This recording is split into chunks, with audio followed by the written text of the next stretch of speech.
विजयन मुनि से मेरे बारे में पूछा हम्म, कि हु इज ही, हम्म, तो उन्होंने कहा कि he has come to meet professor Rajashekar who is known to him. Hmm. They, along with me, took George to the nearby Park Street police station. क्या क्या टाइम था उस समय? शाम हाँ को? शाम को था या सुबह था ये? हाँ yes.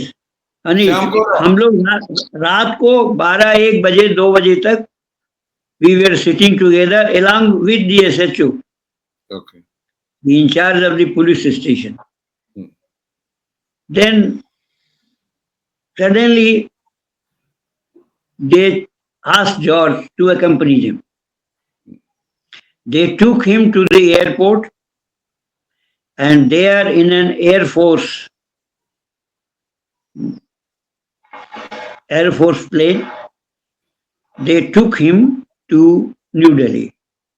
Okay. And they put me under formal arrest. Hmm. And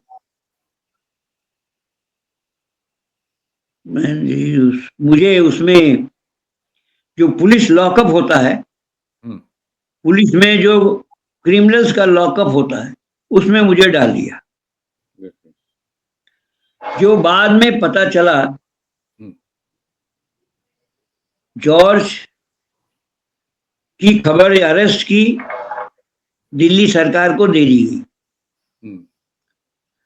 very fortunately for George, Indira Gandhi India में नहीं थी.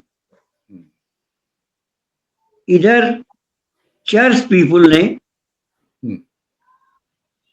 As soon as the police and IB people उनको अरेस्ट करके ले गए, चर्च पीपुल ने वहां कलकत्ता में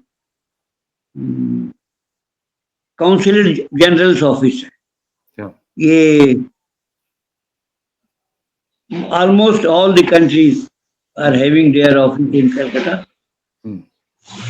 And विजयन पावामुनि पे वो मोस्ट वाइटल प्रोमिनेंट काम किया कि जो बिजनेस एम्बेसी है उनका काउंसुलेट ऑफिस, उसके चीफ्स को उन्होंने बता दिया कि जॉर्ज को वो हमारे यहाँ की. विजयन पावामुनि को अरेस्ट नहीं किया था पुलिस? नहीं, उसको इंटरोगेट किया. उसको ले गए, उसको, देखिए वो चर्च का आदमी था ना, वो डिस्टर्ब नहीं करना चाहते थे, सो फार एज आई अंडरस्टैंड. उसको ले गए, उसको इंटरोगेट किया, काफी इंटरोगेट किया, उसको भी उसका वाइफ को भी. तो उसने जो भी बताया हो, विच I don't know.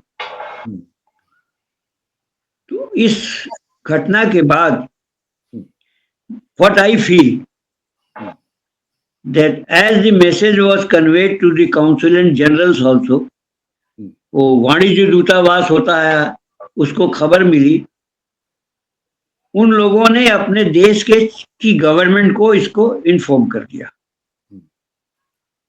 And during those days the socialist leader of Germany was the prime minister. I am forgetting name. Yes, Willy Brandt. Willy Brandt. Willy Brandt, yes. Willy Brandt ने next morning Indira Gandhi को contact किया. पता चला कि इंदिरा गांधी रूस में है, Soviet union गया है. He contacted Indira Gandhi to Moscow. He just conveyed the message that nothing should happen to George. उन्होंने एक लाइन कहा कि जॉर्ज के साथ कुछ होना नहीं चाहिए. उसके बाद the same day, next day, the news of George's arrest was released. Yes. मैं सुना है बीबीसी ने फर्स्ट ब्रेक किया. बीबीसी में आया था पहले, सुना है? बीबीसी. Sorry again. बीबीसी में आया था पहले। हाँ, बीबीसी ने अनाउंस पहले किया, ऑल इंडिया रेडियो या टीवी ने, इंडियन टीवी ने रिलीज बाद में किया। ये करेक्ट है। और जॉर्ज की जान बच गई, उसमें बड़ा रोल विजयन पावामुनी और उसके बाद विली ब्रांड का था। मैं ऐसे ये भी सुना है कि जॉर्ज साहब को मरवाने का डिसीजन ले लिया था उस समय का। जो भी था। और ये विली ब्रांड का फोन से बच गया। यस। ये इंफॉर्मेशन, चूंकि that church is a very prominent church, it is most probably वो प्रोटेस्टेंट चर्च है। प्रोटेस्टेंट चर्च का वो एक बड़ा ऑफिस भी है उसमें। तो उन लोगों ने बड़ा वाइटल रोल प्ले किया उसमें। मुझे नेक्स्ट डे उन्होंने कलकत्ता मेट्रोपॉलिटन मजिस्ट्रेट के सामने पेश किया। And after that police, Calcutta police took my custody. ठीक है। I was in their custody for about 10 days. वो मुझे कलकत्ता पुलिस का जो सीआईडी ब्रांच है उसके ऑफिस में हमको ले जाते थे और हमको क्वेरी करते थे, पूछते थे कि कहाँ कहाँ गए जॉर्ज, कहाँ कहाँ क्या हुआ, क्या तैयारी था।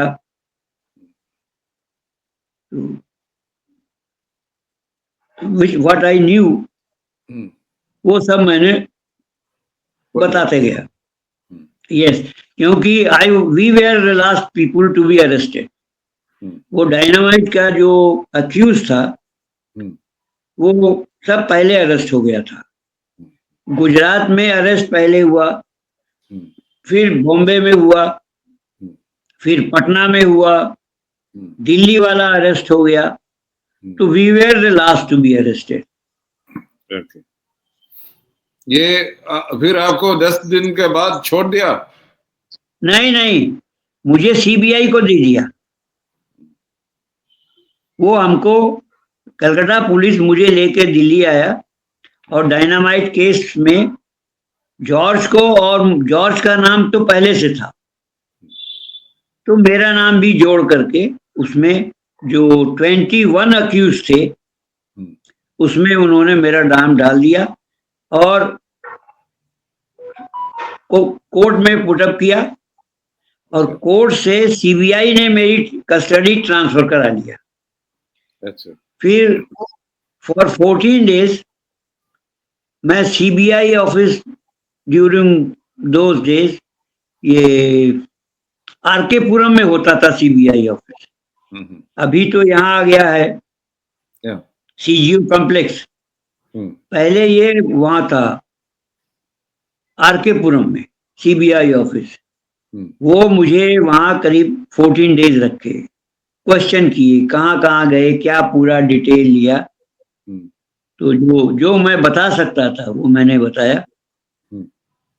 और after 14 days they put me to jail, Tihar jail. They transferred me to the jail. और बताइए। और आप जब रिलीज हो गया, जनता पार्टी आने के बाद ही रिलीज हो गया, उसका पहले हो गया? नहीं, मैं 6 people were on bail. उधर एक सीआरपीसी में प्रोविजन होता है कि अगर 60 डेज चार्जशीट सबमिट नहीं हुआ, अभी उसको बढ़ा के 90 डेज कर दिया है, तो you will be released on bail. So there were 6 such people among us who had already got bail from the respective courts, from their place. अपनी अपनी जगह के कोर्ट से उनको बेल हो गया था, लेकिन हम लोगों को मीसा में बंद किया था। जो जिनका बेल हो गया वो सबको मीसा लगा दिया और मेरे ऊपर भी मीसा लगा था। तो बेल कराने का कोई मतलब नहीं था, बाहर आने का। जब ये इलेक्शन डिक्लेयर हुआ इन February 77, then my visa was withdrawn by UP government in February 1977. तो मैं रिलीज हो गया, रिलीज हो गया and a few other people also on 6th of February. और जॉर्ज का चुनाव लड़ने की स्टोरी वेरी इंटरेस्टिंग है, कहिए तो मैं आपको टाइम हो तो बता दूं। नहीं, उसमें उससे आने के पहले आपको अभी लुकिंग बैक आपका कोई रिग्रेट है उसमें इन्वॉल्व करने का? हाँ, चार्जशीट में है ना। नहीं, मैंने पूछा कि आपको कोई रिग्रेट है ऐसे इन्वॉल्व करने का? नहीं, no regret. I was very happy. I am still very happy because that was all our duty. We were staunch socialists. We used to go to jail very often. And during those days, George Fernandez was the president of the party. And I was joint secretary of the UP State Committee. So we were in contact. आपस में मिलते जुलते थे और अगर emergency लगी और people socialist या अदर पीपुल ये सब अरेस्ट नहीं होता तो दे वेर टू ऑर्गेनाइज सत्याग्रह होता, आंदोलन होता, गिरफ्तारी तो होता ही। जब तक इमरजेंसी रहती आंदोलन जारी रहता, चाहे जो भी होता। इसके लिए पूरा सोशलिस्ट मूवमेंट कमिटेड था। तो इसलिए तो इन वे अभी जो बात बोल रहे कि सोशलिस्ट और ये रेलवे स्ट्राइक जो साहब का और रेलवे यूनियन का, वो एक तरफ से इमरजेंसी के लिए मिसेस गांधी को मजबूर कर दिया। रेल हड़ताल में उन्होंने इमरजेंसी प्रोविजंस को विदाउट डिक्लेयरिंग इमरजेंसी उसको टेस्ट किया था। स्ट्राइक में सभी रेल कॉलोनियों को पुलिस और permanent BSF, CISF and RPF ये सबको उन्होंने डिप्लॉय किया। रेलवे कर्मचारियों को उन्होंने खोज के मारा, उनकी वाइफ्स, उनके चिल्ड्रन को इन्होंने बहुत परेशान किया। अच्छा। ये स्ट्राइक के दौरान की बात है। और even their family members including women were torture. Very large number of policeman arrest भी हुआ, पूरा देश में अरेस्ट हुआ। और स्ट्राइक 20 डेज चला, 20 days. Everything was paralysed, no movement, no traffic, no goods traffic, सब कुछ बंद था। और जो कुछ उन्होंने इमरजेंसी में किया, ये सही बात है कि उसका एक प्रीव्यू वो उन्होंने रेलवे स्ट्राइक में कर दिया था। तो आपने जो इतना कुर्बानी दे दी, आपका जीवन का टाइम का, जेल गया, तो आपके विचार में इमरजेंसी का जो ग्राउंड ऑपोजिशन था वो कौन था? कौन सा पार्टी था? जनसंघ था या सोशलिस्ट था या कम्युनिस्ट था या अन्य पार्टी था? देखिए, कम्युनिस्ट तो इमरजेंसी के विरोध में था नहीं। CPI तो इंदिरा गांधी के साथ था। और सीपीएम साइलेंट था। अच्छा। अभी एक बहुत इंटरेस्टिंग स्टोरी मैं आपको बताता हूँ कलकत्ता का। जॉर्ज ने मुझको कहा कि सीपीएम ऑफिस चले जाओ। तो CPM office during those days Calcutta में होता था, उनका हेडक्वार्टर। उसके उनके जो ट्रेड यूनियन के इंचार्ज थे C2 के, वो एक पंधे साहब थे। पंधे थे महाराष्ट्र के, बॉम्बे के, और जॉर्ज के फ्रेंड थे। उसको जॉर्ज ने एक लेटर दिया कि पंधे को दे दो, और वो मैं ज्योति बसु से मिलना चाहता। ज्योति बसु अपोजिशन लीडर थे, तब वो सरकार में नहीं थे, और वो ज्योति बसु अरेस्ट नहीं हुए थे। सीपीएम के टॉप लीडरशिप में केवल एक ही आदमी अरेस्ट था, आपको याद होगा, ज्योतिमय मुखर्जी। ये he used to be the parliament member, बहुत वोकल था, बहुत फायरी था। सिर्फ एक आदमी ज्योतिर्मय बसु अरेस्ट था। मैं जॉर्ज का लेटर लेके सीपीएम ऑफिस गया, पंधे साहब से मिला, पंधे साहब को लेटर दिया। रिस्की था क्योंकि जॉर्ज ने अपना नाम उस पर सिग्नेचर किया था। उनको दिया। वो बोले आप कल आइए। कल आइए। मैंने भी गेस किया कि भाई ये अपने लीडर से बात करेंगे, वो मिलना चाहता है, अपॉइंटमेंट है। तो मैं नेक्स्ट डे जब गया तो उन्होंने मुझे रिकॉग्नाइज करने से भी इनकार कर दिया और कहा कि ज्योति बसु किसी से नहीं मिलते, और आप जाइए। फिर मैं चला आया। मैंने आके जॉर्ज को बताया कि सीपीएम भी कोई ओपन लाइन लेना नहीं चाहती थी, खुलकर अपोज करना नहीं चाहती थी, वरना ज्योति बसु को मिलने में कोई प्रॉब्लम नहीं थी।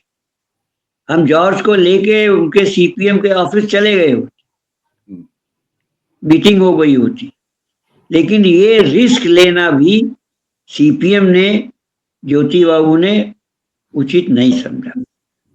या ये भी हो सकता है कि सब लोग बहुत कॉशियस थे,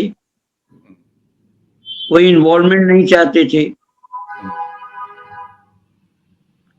अच्छा, ऐसे था। फिर बहुत सुना है कि आरएसएस वाले आप लोगों को, जॉर्ज साहब को और आप लोगों को अंडरग्राउंड ऑपरेशन में मदद करता था। ये सत्य है क्या? नहीं। देखिए, आरएसएस वो चीज नहीं थी जो फाइटिंग स्पिरिट या फाइटिंग का इतिहास उनका नहीं था। जेल लड़ा तो सोशलिस्ट, जेल गया सोशलिस्ट। उस समय की जो एक बड़ी घटना है, आप इससे अंदाज लगा सकते हैं कि आरएसएस, जनसंघ, वो कितना तैयार थे इस फाइट के लिए। आरएसएस के चीफ थे ड्यूरिंग इमरजेंसी बाला साहब देवरस। बाला साहब देवरस ने श्रीमती इंदिरा गांधी को एक लेटर भेजा। वो लेटर उन दिनों बहुत वायरल हुआ था, काफी लोगों के पास था, जिसमें उन्होंने लिखा था कि RSS 20 point programme, Indira Gandhi के 20 पॉइंट प्रोग्राम जो उन्होंने इमरजेंसी में लागू किया था, जो अनाउंस किया था, उसका सपोर्ट करती है। अब आप इसका इवेल्युएशन कैसे करें? डायरेक्टली सपोर्ट ना करके उन्होंने वर्चुअली उसका हेल्प, उनका एंडोर्स किया, सपोर्ट करने का ऐलान कर दिया, और अपने वर्कर्स को उन्होंने मैसेज दे दिया कि हम इसके आगे नहीं जाएंगे, हमारी ये लिमिट है। उससे हुआ क्या कि जो आरएसएस या जनसंघ के लोग थे, उन्होंने उस चिट्ठी का फोटोकॉपी निकाला और पुलिस स्टेशन भेज दिया कि हम इमरजेंसी के विरोधी नहीं हैं। अच्छा। उन्होंने जो अरेस्ट लोग थे उनका बेल कराने के लिए, जमानत कराने के लिए, उन्होंने वो बाला साहब देवरस का जो लेटर, उसकी फोटोकॉपी कराया और उसको बेल एप्लीकेशन में लगा के कोर्ट में पेश किया कि हमारा संगठन इमरजेंसी का विरोध नहीं करता है, just for a bail, and many of them got bail. तो अभी जो बोलते हैं कि इमरजेंसी में आरएसएस अपोज किया था, फाइट कर रहा था, उसके बारे में आप क्या क्या क्या बोलना चाहते हैं? देखिए, वो झूठ बोलते हैं, वो प्रचार करते हैं। इमरजेंसी में रिटन लेटर लिखकर अगर देश के किसी ऑर्गेनाइजेशन ने सपोर्ट किया है तो आरएसएस ने किया है। 20 पॉइंट प्रोग्राम माने इमरजेंसी, 20 पॉइंट प्रोग्राम का सपोर्ट करना माने इमरजेंसी का सपोर्ट करना। और उन्होंने अपने कैडर्स को पूरा छूट दिया, इस लेटर को लगाओ और बेल पा जाओ कोर्ट से। Those letters must be in those files must be remaining even today if the file is there in the court record room. Yes. वो अभी मिल जाएगा। और मैं आपसे भी कहूंगा कि थोड़ा उस लेटर की कॉपी निकालिए। हम लोग कोशिश कर रहे हैं, हम लोग ट्राई कर रहे हैं कि वो लेटर की कॉपी बाहर आ जाए, और वो लेटर की कॉपी जरूर बाहर आएगी। यस, हम